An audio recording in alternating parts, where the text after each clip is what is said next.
시편 121편 1절에서 8절까지 말씀입니다. 우리 한 절씩 읽으시고 8절은 같이 읽도록 그렇게 하도록 하겠습니다. 구약성경 897쪽 시편 121편 1절에서 8절까지입니다. 내가 산을 향하여 눈을 들리라. 나의 도움이 어디서 올까? 여호와께서 너를 실족하지 아니하게 하시며 너를 지키시는 이가 졸지 아니하시리로다.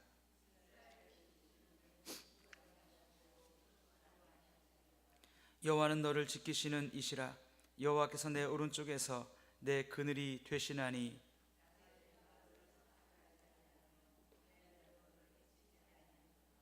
여호와께서 너를 지켜 모든 환난을 면하게 하시며 또 내 영혼을 지키시리로다.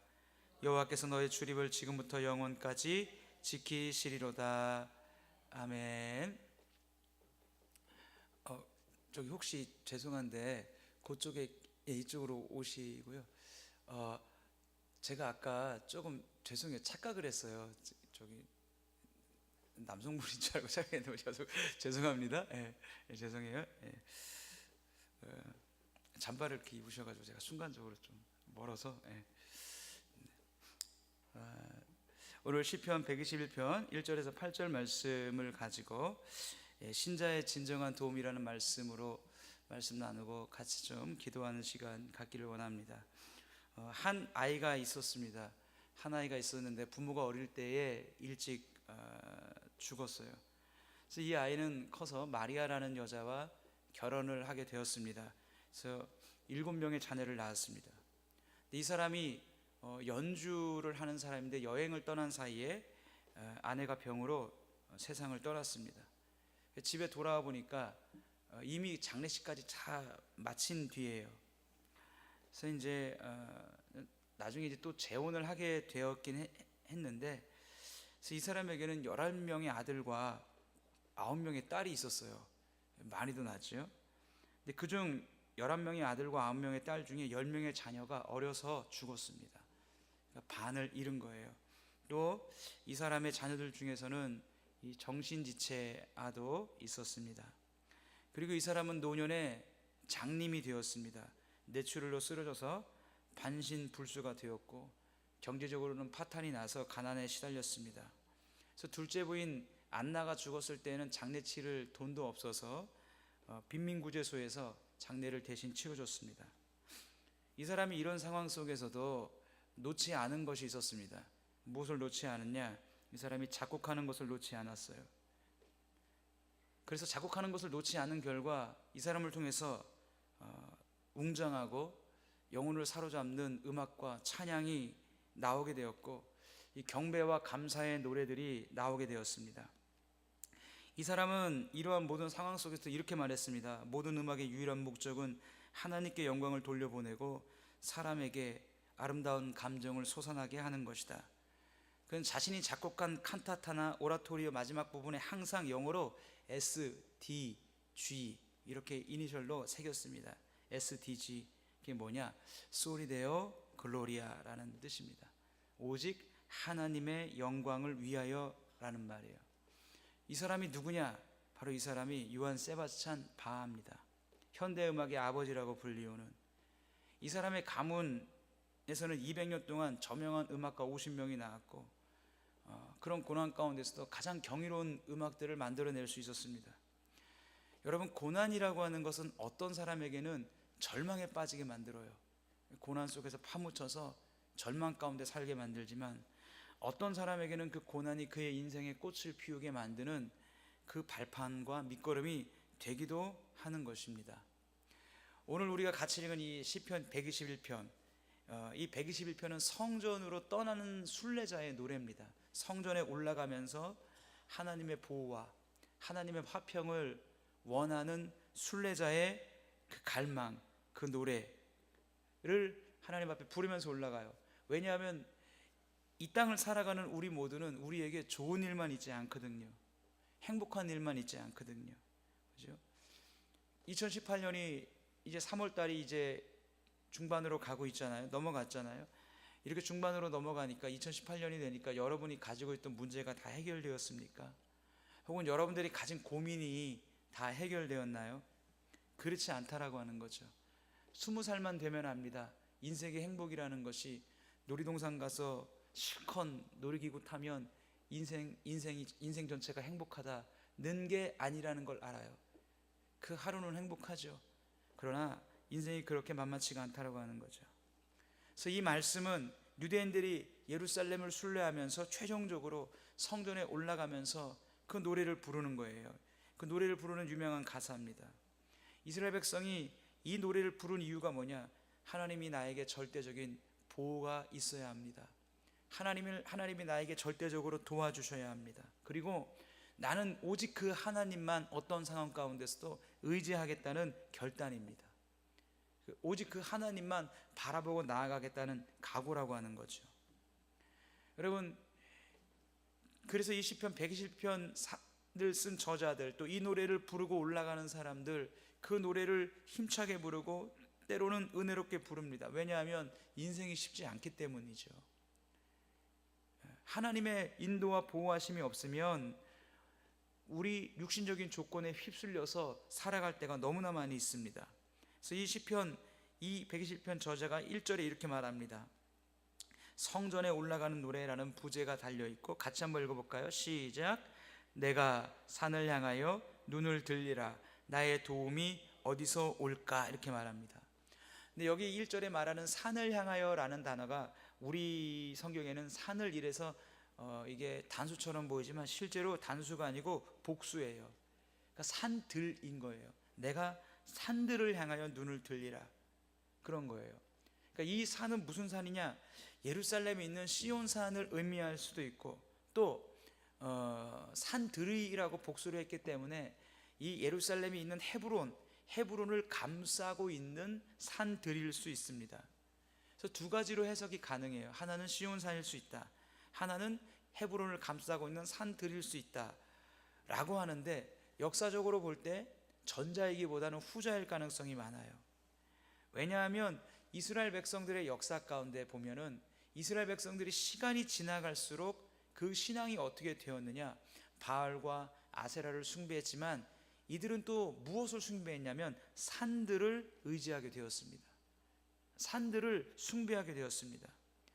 왜냐하면 헤브론 산은 높이가 930m거든요. 그러니까 중동 지역에 있는 산들 중에 굉장히 높은 산에 들어가요. 그 당시에 산이 높다는 것은 굉장히 중요합니다. 산이 높다는 것은 지리적으로 전쟁을 할 때 거기가 요충지예요. 또 하나는 산이 높다고 하는 것은 영적인 기운이 크다라고 그때 당시에 사람들이 믿었습니다. 그래서 이 산들로 둘러싸인 이 헤브론에 있는 성읍들은 세 가지의 큰 특징이 있어요. 하나는 골짜기로 둘러싸여서 정령하기가 어려웠어요. 그리고 해발이 900m이기 때문에 고산지대고 경사가 가파라서 잘 올라갈 수가 없었습니다. 그만큼 전쟁에서 유리한 위치를 차지하고 있다는 거예요. 보호를 받을 수 있다는 거예요. 또 원래 이 헤브론 이 지역은 안악자손이 살던 곳입니다. 그러니까 지정학적으로 굉장히 전쟁할 때 유리하고 적군이 침입하기 어려운 천의 요새인 거있죠. 그래서 헤브론에 거하는 그 산이 둘러싸인 사람들이 헤브론에 거할 때 그럼 안정감을 갖는 거예요. 내가 저곳에 살면 나의 안전이 보장되겠지, 그런 거예요. 여러분, 우리나라 무속인들이 많이 있는 산 중에 하나가 계룡산이에요. 왜냐하면 계룡산이 높이가 845m예요. 거기에 천왕봉, 연천봉, 관음봉, 형제봉 20여 개의 봉우리가 있는데 그 능선의 모양이 닭벼슬을 하고 있다, 또 용의 형상을 하고 있다, 그래서 계룡산이에요. 그래서 무속인들이 그 산이 영험하다, 그래서 거기서 헛된 제사, 또 내가 신내림을 받겠다, 그런 사람들이 많다 이거예요. 이스라엘 백성들도 이스라엘 역사 가운데 많이 산들을 찾아다닙니다. 산들을 찾아가는 이유가 뭐냐? 거기서 아세라를 찾으며 거기서 그 바알에게 제사 드리기 위해서요. 그리고 그렇게 제사를 드리고 그 위에 올라가서 점을 칩니다. 그렇게 하는 이유가 뭡니까? 그 산들이 둘러싼 그 헤브론 지형이 자기를 잘 살게 해줄 것 같아요. 자기를 건강하게 해줄 것 같고 우리 가족을 보호해 줄 것 같고 그렇습니다. 그래서 그것은 하나님이 참 미워하시는 행동이에요. 예레미야 3장 23절 말씀을 보게 되면 이런 말씀이 있습니다. 같이 한번 읽어볼까요? 시작. 작은 산들과 큰 산 위에서 떠드는 것은 참으로 헛된 일이라. 이스라엘의 구원은 진실로 우리 하나님 여호와께 있나이다. 작은 산들에서 떠들고 큰 산 위에서 떠드는 것은 헛된다. 그 떠드는 게 뭐죠? 바알과 아세라를 숭배하면서 막 시끄럽게 그렇게 하면서 뭐 악기 같은 걸 놓고 막 하면서 바알과 아세라에게 제사 드리는 걸 의미합니다. 그렇죠? 그러니까 시간이 지날수록 사람들은 어떻게 한 거예요? 하나님 의지하기보다는 헤브론을 의지합니다. 그리고 그 헤브론을 둘러싼 산들이 자신을 보호해 줄 줄로 생각했던 거예요. 그러나 이스라엘 역사를 보면 헤브론이 그들을 보호하지 못합니다. 그죠? 예루살렘을 바벨론이 멸망시킬 때 쓴 방법이 뭐예요? 예루살렘으로 쳐들어가는 게 아니라 예루살렘 주변을 다 군대로 막아버린 거예요. 작전이 뭐냐? 굶어 죽게 하는 거예요. 가서 전쟁 치러가지고 우리 병사 손해보는 게 아니라 그 지형이 점령하기가 쉽지가 않으니까 그냥 둘러가지고 기다리는 거예요. 모든 물건들이 안으로 들어가지 못하도록, 먹을 양식이 떨어지고. 그러니까 나중에 그 예루살렘 성에서 어떤 일이 벌어집니까? 자기의 자녀를 잡아먹는 그런 일까지 벌어졌다 이거예요. 그죠? 그러니까 결국 산들을 의지했고 헤브론을 의지했고 그 요새를 의지했던 그들은 다 실패했다 이것입니다. 그러므로 이 1, 2절의 고백, 내가 산을 향하여 눈을 들리라. 나의 도움이 어디서 올까? 나의 도움은 저 산이 아니고 나의 도움은 저 산을 지으신 여호와께서 나의 도움이 되신다는 겁니다. 할렐루야. 저 높은 산, 저 지형, 저 요새, 저 안전할 것 같은 저곳이 나를 지켜주는 게 아니라 나를 지켜주는 것은 저 산이 아니요 저 산을 지으신 여호와 하나님께서 나를 지켜주신다라고 하는 이 예루살렘 성전을 올라가면서 부르는 성도들의 노래라고 하는 것입니다. 오직 어떤 조건 어떤 환경에서도 오직 나는 하나님만 붙잡겠다는 거죠. 여호수아처럼 나와 내 가족은 어떤 일이 있어도 여호와만 섬기겠노라 라고 하는 것입니다. 할렐루야. 우리도 이런 결단이 필요해요. 이런 신앙의 믿음이 필요해요. 나에게 있어서 이 하나님의 말씀은 내가 살고 죽는 말씀이다. 할렐루야.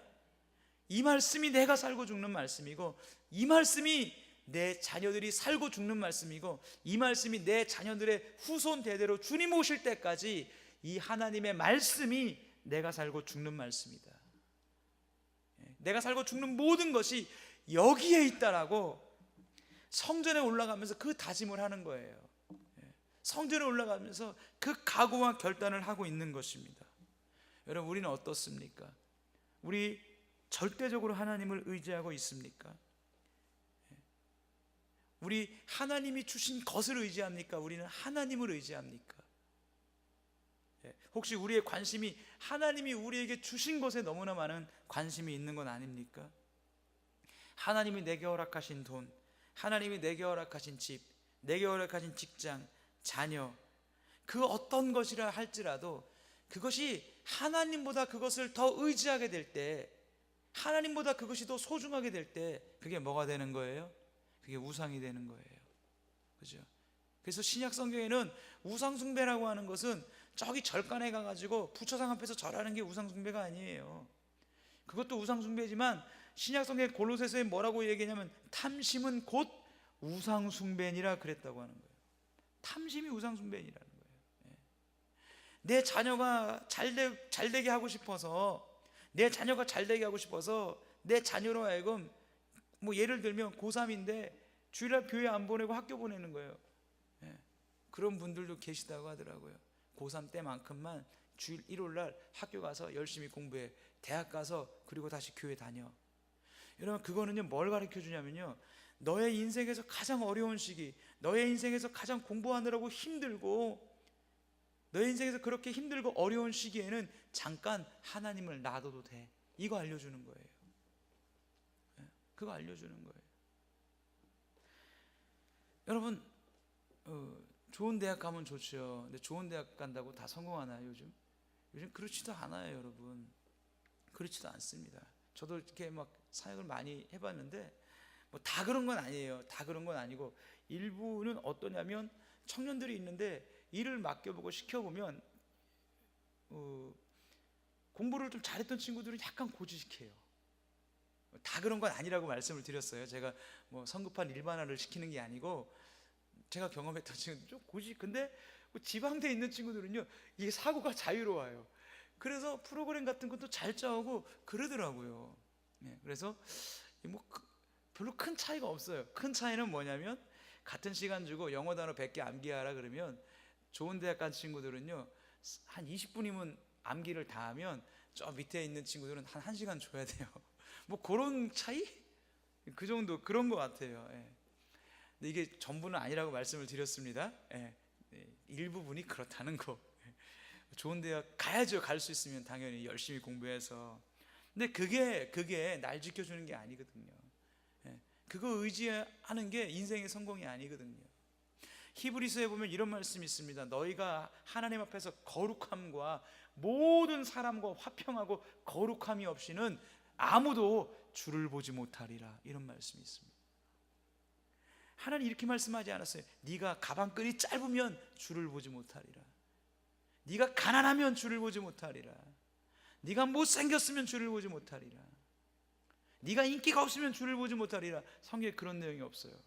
네가 화평함과 모든 사람과 화평함과 거룩함이 없으면 주를 보지 못하리다. 아무도. 여러분이 찾아보세요. 히브리서에 나와 있는 말씀이에요.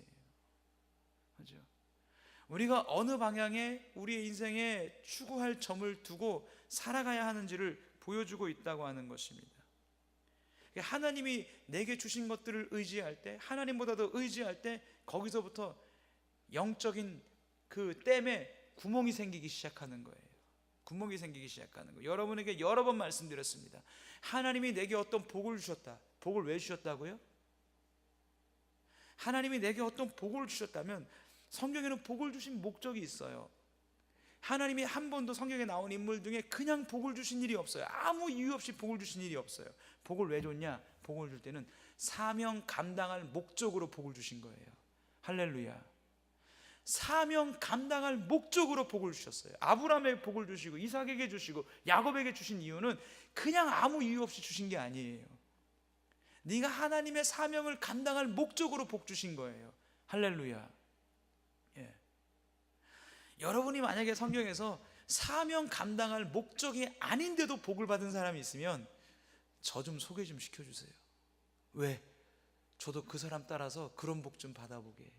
사명 감당하지 않으면서 나도 복 좀 받아보게. 성경에 그런 사람이 없어요. 그죠? 그러니까 그 복을 주실 때 그 복에 집중하고 하나님이 주신 사명에 집중하지 못할 때 여러분 영적인 나의 그 댐에 구멍이 생기기 시작한다는 거예요.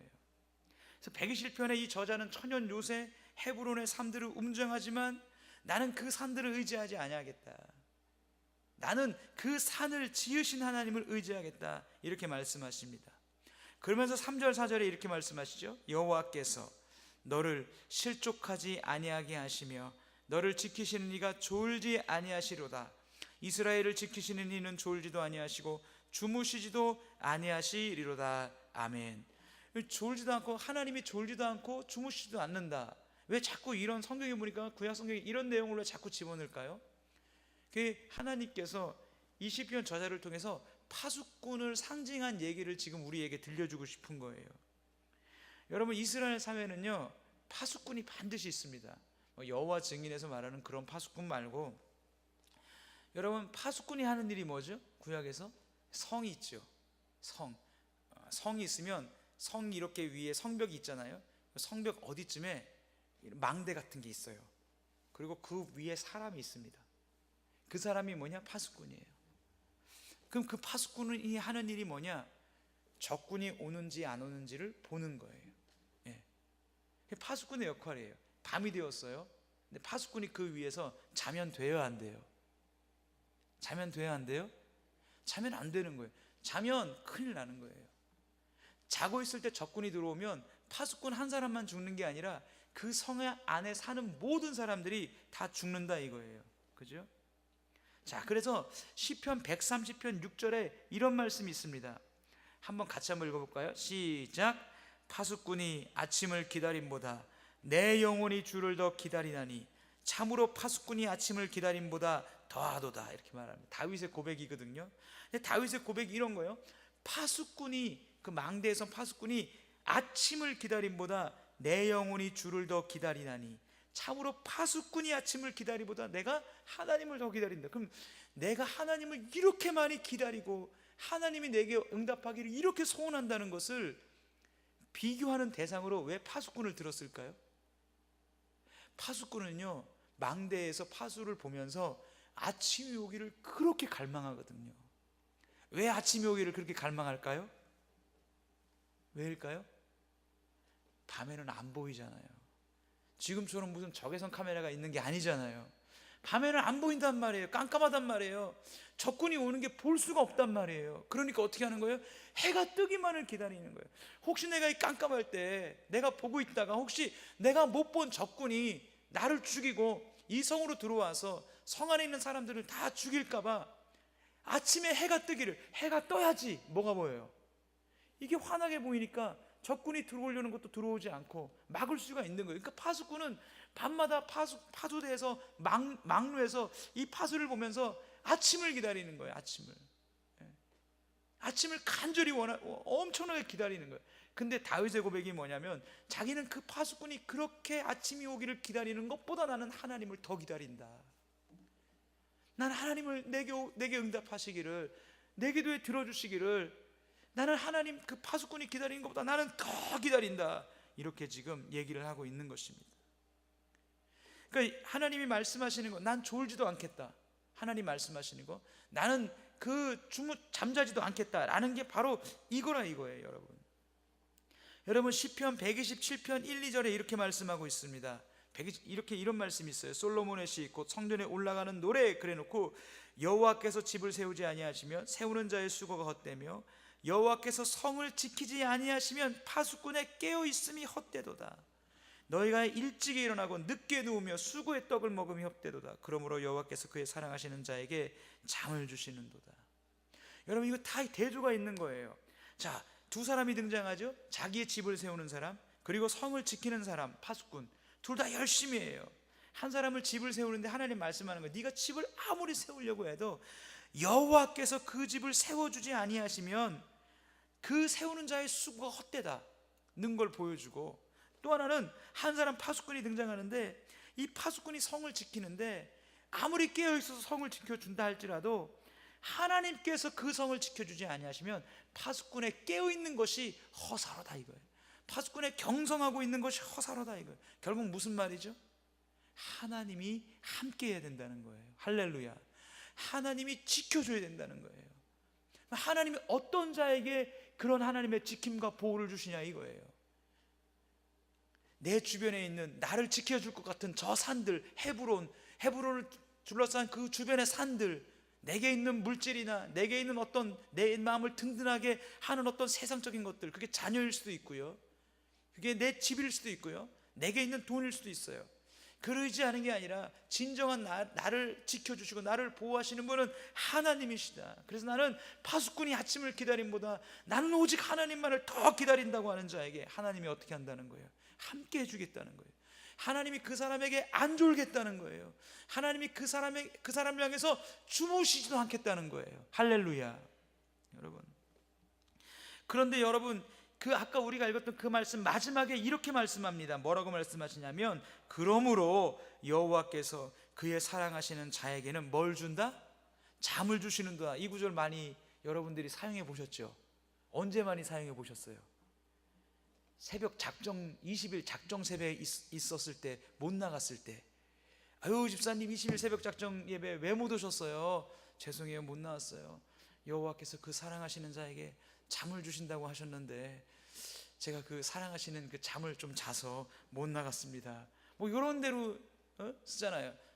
새벽 예배 못 나오시는, 작정해놓고 못 나오시는 분들, 잘 부르는 복음성가 있잖아요.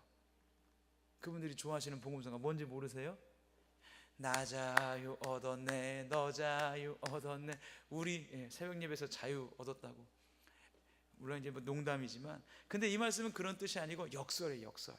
여러분, 집을 세우는 자의 수고가 하나님이 세우지 않으면 헛되고 파수꾼의 경성함이 하나님이 지켜주지 않으면 깨어있음이 허사로다라고 한 다음에 그러므로 여호와께서 그 사랑하시는 자에게 잠을 주시는 주다. 갑자기 잠 얘기가 왜 나오는 거예요? 그것은 이런 뜻입니다.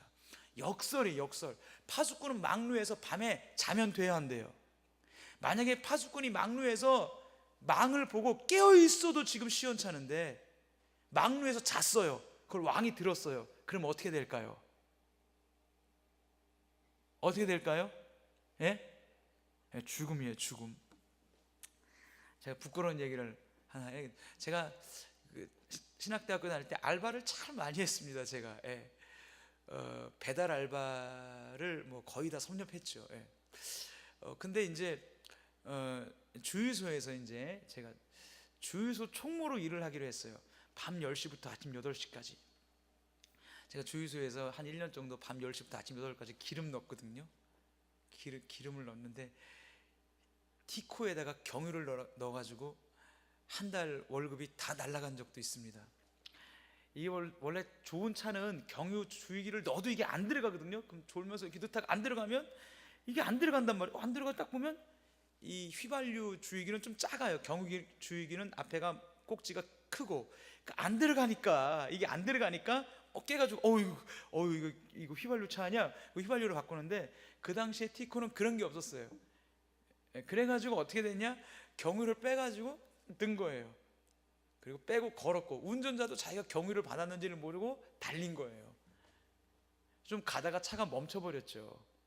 주유소에 전화가 왔고 뭐 그래가지고 이제 뭐 그 당시에 한 달 일하면 그렇게 알바해가지고 한 달 일하면 한 60만 5만 원 받았거든요. 65만 원 다 날라갔어요. 한 달 일한 거. 주인 아주머니가 그냥 주인 사장님이 자비도 없으시더라고. 야, 그걸 제 월급에서 진짜 다 까시더라고. 예. 여기 혹시 사장님이 계시면 좀 은혜를 좀 베풀어 주세요. 예. 근데 이제 그렇게 알바를 하고 다른 주유소 총무로, 왜냐하면 제가 이제 학비를 제가 벌어서 다녔거든요. 저는 대학교 들어갈 때 저희 어머님이 대학교 등록금 한 번 내줬고 나머지는 제가 다 벌어 다녔습니다. 예. 제가 공부를 열심히 해서 정말 제가 성적 그 최우수 성적 장학금을 대학교 때 한 번도 못 받았어요. 예.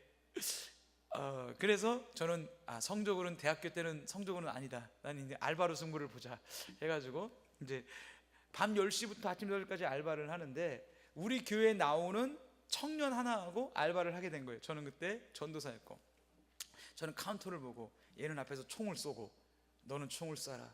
나는 카운터를 보겠다. 우리 불 꺼놓고 해보자. 불 꺼놓고 너는 얼마나 차 그 주유 구멍 안에 총을 잘 집어넣는지, 나는 불 꺼놓고 카운터를 열고 얼마나 돈을 눈을 감고 잘 뺏어내는지. 한석봉과 어머니처럼 이렇게. 별로 안 웃으시네요. 자, 근데 이제 있는데 피곤하잖아요. 낮에 학교 가고 막 이렇게 하고 와서 저녁에 한 일주일쯤 됐는데 얘가 딱 그러는 거예요. 나보고 이제 교회에서는 전도사님이지만 밖에서 이제 형이라고 불렀으니까, 형, 그러지 말고 주유소 2층에는 이제 주유원들 숙소가 이제 있었거든요. 형 조금 자고 나와. 내가 카운터에 있다가 오면 차 해가지고 할 테니까 형 조금 자고 나와. 야, 그래도 어떻게 자고 나오냐. 아니야, 자고 나 내가 깨워줄게. 한 2시간 더 깨워줄게. 올라가서 잤어요. 자는 시간에 주유소 소장이 온 거예요. 제가 자고 있잖아요. 아침이 됐습니다. 저를 딱 오라고 하더라고요. 최한구 씨, 그러더니 네, 그랬더니 그 다음 뭐라고 했을까요? 예? 역시 인생을 살아보셔서 잠 어떻게 합니까? 열심히 하세요. 이게 아니라 저를 딱 보더니 그만두세요. 거의 일주일하고 잘렸어요. 좀 부끄러운 고백입니다. 예. 그래서 딱 느낌이, 이런 사회생활을 오래 한 사람들은 이제 예상을 했겠죠. 이놈은 계속 주유를 여기서 일을 시켰다가는 큰일을 낼 놈이다, 이런 생각을 했던 것 같아요. 그래가지고 그렇게 뭐 나갔습니다. 아무튼 근데 어떻게 하다가 지금 일로 왔죠? 예? 이제 파수꾼이 거기서 잠을 자면, 망루에서 잠을 잤어요. 왕이 알았어요. 이거 어떻게 될까요? 저는 잠을 자서 그냥 쫓겨났지만 파수꾼이 망루에서 잠을 잤다, 왕이 알았다, 죽는 거예요. 그 당시에는 그거는 죽습니다. 사형입니다. 왜냐하면 그 파수꾼 한 사람의 이 성 안에 있는 사람들의 모든 목숨이 달려 있는 거예요. 절대로 망루에 올라가서는 절대로 잘 수가 없습니다. 눈을 부릅뜨고 깨어 있어도 시원찮은데 거기서 잔다고요? 이거는 자살행위예요. 근데 성경이 뭐라고 얘기하시는지 아십니까? 파수꾼이 아무리 깨어 있고 아무리 두 눈을 부릅뜨고 쳐다보아도 하나님이 그 성을 지켜주지 않으면 소용이 없다. 그러면서 하는 말이, 그러므로 여호와께서 그 사랑하시는 자에게는 뭘 주신다고요? 잠을 주시는다. 이게 무슨 말이냐면 하나님을 절대적으로 의지하는 자, 자기에게 있는 그 무엇보다 하나님을 가장 사랑하는 자, 정말로 모든 면에 있어서 하나님 제일주의로 사는 자, 하나님이 첫 번째에 있어서 정말 그 모든 것도 하나님 가장 소중히 여기고 사는 자에게는, 그렇게 사는 사람들은 그 사람이 파수꾼이어서 거기서 잔다 할지라도 뭐 한다는 거예요? 그 사람이 자면서도, 파수꾼이 거기서 잔다 할지라도 그 사람에게 하나님이 복을 주시겠다는 거예요. 할렐루야. 이건 말이 안 되는 거예요. 파수꾼이 망루에서 잤다, 그 사람 절대로 복을 받을 수가 없어요. 근데 하나님에게 역설이에요. 정말 하나님을 의지하고 하나님을 사랑하고 하나님의 도우심을 삼고, 저 헤브론이 아니고 헤브론을 둘러싼 그 산들이 나의 도움이 아닌 그것을 만드신 하나님이 나의 도움이라고 믿고 그 하나님을 절대적으로 의지하는 자는, 파수꾼이 망루에서 자는데 하나님이 잠을 자는 동안에도 복을 주신다는 거예요. 여러분, 아까 읽은 말씀, 여호와께서 그 사랑하시는 자에게 잠을 주시는도다, 히브리어 원문에 여러분들이 가서 세번역 성경이나 다른 현대인의 성경을 찾아보면 이렇게 적혀 있습니다. 딱 이렇게 적혀 있어요. 이게 더 정확한 원문이에요. 주님께서는 사랑하시는 사람에게 그가 잠을 자는 동안에도 복을 주신다. 여러분 생각해 보세요. 어떤 사람이 잠을 자고 있는데 어떻게 복을 받아요? 내가 아무것도 안 하는데. 근데 하나님 말씀하시는 거예요. 이 히브리어 원문, 우리나라 성경에는 여호와께서 그 사랑하시는 자에게 잠을 주시는 거라고 되어 있지만, 실제로 히브리어 원문 여러분이 찾아보세요. 세번역 성경이나 다른 번역 성경을 보면 여호와께서 그 사랑하시는 사람에게는 그가 잠을 자는 동안에도 내가 복을 줄게, 이거예요. 그가 코 골면서 자는데, 망루에서 자는데 하나님 말씀하시는 거예요. 네가 날 정말로 사랑하니? 정말로 의지하니? 정말로 나를 가장 소중히 여기니? 그러면 네가 그 망루에서 잔다 할지라도 네가 죽는 게 아니라 자는데 복을 줄게. 역설이 역설. 하나님이 그런 사람을 얼마나 복을 주시기를 원하고 얼마나 지키시기를 원하고 함께 하시는 하나님, 정말로 하나님 제일주의로 사는 사람은요 하나님이 함께 하십니다. 할렐루야. 하나님 제일주의로 사는 사람, 하나님이 함께 하세요. 여러분, 하나님이 그런 사람에게 그런 은혜를 베풀어 주신다고 하는 것입니다. 여러분, 하나님이 어떤 사람에게 진짜 이건 하나님이 주신 복이라고 하는 그 복을 주실 때는요, 그 사람을요 코너로 몰아요. 코너로 몰아서 그 사람이 옴짝달싹할 수 없는 그 상황에 딱 몰아놓고 거기서 딱 달아보세요. 저울로 달아보듯이 네가 거기서도 나를 의지하고 거기서도 나를 사랑하고 거기서도 나를 예배하고 거기서도 나를 실랑하는지 한번 딱 달아보세요. 그리고 거기서 하나님이 예스 합격하면요, 그때부터 하나님이 은혜와 복을 주시는 거예요. 여러분, 할렐루야.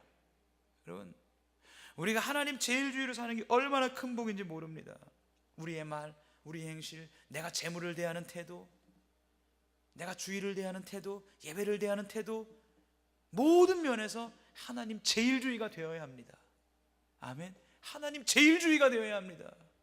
우리는 그것을 위해서 부름받았어요. 하나님 제일주의로 살라고. 여러분에게 고난이 있습니까? 여러분, 호주에 가면 호주에 키위새라고 하는 새가 있습니다. 이게 키위 과일을 닮아서 키위새인지 모르겠지만 키위새라고 있는데, 이 새가 지금은 못 날아요. 근데 옛날에는 날 수 있었어요. 날 수 있었는데 날개가 태화되면서 지금 날 수가 없습니다. 그러면 이 키위새가 하늘을 훨훨 날 수 있는 새였는데 왜 날지를 못하는 새가 되었냐? 날지를 못하는 이유가 뭐냐면, 그렇게 된 이유가 뭐냐면, 이 새가 호주에 살 때 천적이 없었어요. 이새를 공격하는 천적이 되는 동물이 아무도 없었습니다. 그러니까 어떻게 돼요? 날개가 퇴화되어서 날지를 못하는 거예요. 근데 호주에 사람들이 이주하기 시작합니다. 사람들이 이주하면서 쥐들이 오고, 사람들이 이주하면서 고양이들이 옵니다.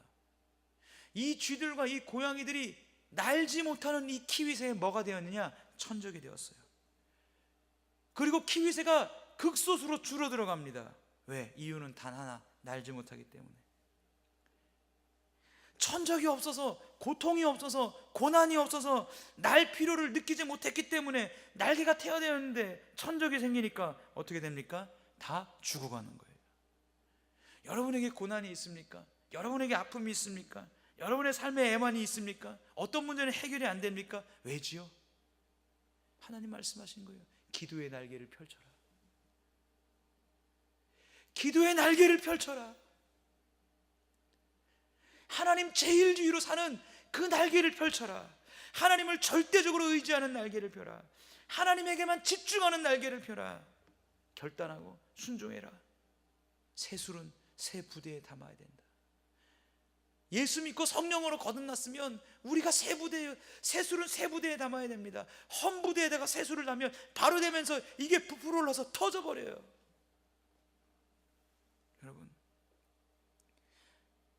여러분에게 그런 고난이 있습니까? 다 이유가 있는 겁니다. 하나님이 여러분 날게 하고 싶은 거예요.